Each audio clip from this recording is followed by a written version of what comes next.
Aujourd'hui, nous sommes venus assister à ce colloque organisé par d'éminents professeurs que j'ai à mes côtés. Et ce colloque, effectivement, est consacré au président Abdou Diouf.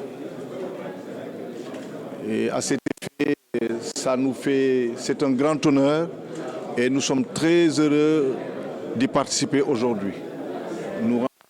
De nous avoir permis d'être là aujourd'hui et de fêter, de célébrer les 90 ans du président Abdou Diouf.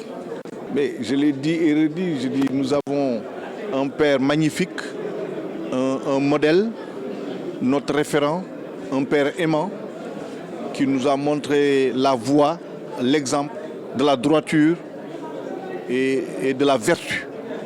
Et nous faisons notre maximum, tout ce qui est possible en nous, en notre pouvoir, d'essayer d'aller sur cette voie. Oui, donc il faut d'abord rappeler que l'Association des juristes africains a décidé depuis 2 ans de publier un livre en hommage au président Abdou Diouf après une analyse approfondie de collègues juristes venant de partout du continent et dont les écrits ont été rassemblés à travers cet ouvrage. Aujourd'hui, nous sommes réunis autour d'un thème et d'une idée essentielle que Diouf nous a inculquée à travers ce livre. C'est la question de la violence, la question de la résilience et la question de la démocratie. Alors, pour résumer un peu, on peut retenir de l'œuvre de Diouf à travers cet ouvrage l'idée des valeurs, le respect des valeurs, la solidarité, l'efficacité et autres. Il y a aussi la question du consensus, le respect de la parole donnée, le respect du consensus politique, c'est important. Ça fait aussi partie des leçons que nous avons tirées de l'action et de l'œuvre de Diouf. Il y a également et surtout la question de l'état de droit, parce que ce que Diouf nous a appris, c'est la construction de l'état de droit. Et il faut rappeler que c'est Diouf qui, à travers le multipartisme, a favorisé la démocratie et surtout l'état de droit, c'est-à-dire la soumission de l'État au droit.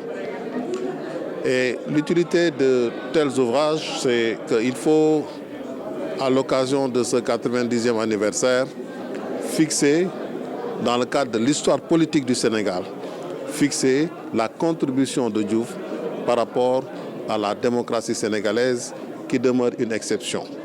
En un mot, ce livre nous apprend que le président Abdou Diouf est, comme nous l'avons dit tout à l'heure, l'inspirateur de l'exception sénégalaise en matière de démocratie. Et c'est pour ça qu'il est pour nous une référence et un modèle, non seulement pour sa génération, mais aussi pour les générations à venir, parce que Diouf a été un homme d'État visionnaire. Et voilà un peu l'utilité de cet ouvrage pour fixer l'histoire du Sénégal à travers les œuvres de Diouf. L'oral précède l'écrit. Donc ça veut dire que l'oral est supérieur à l'écrit. Je parle et vous écrivez. Et donc ça veut dire que l'écrit est inspiré de l'oral.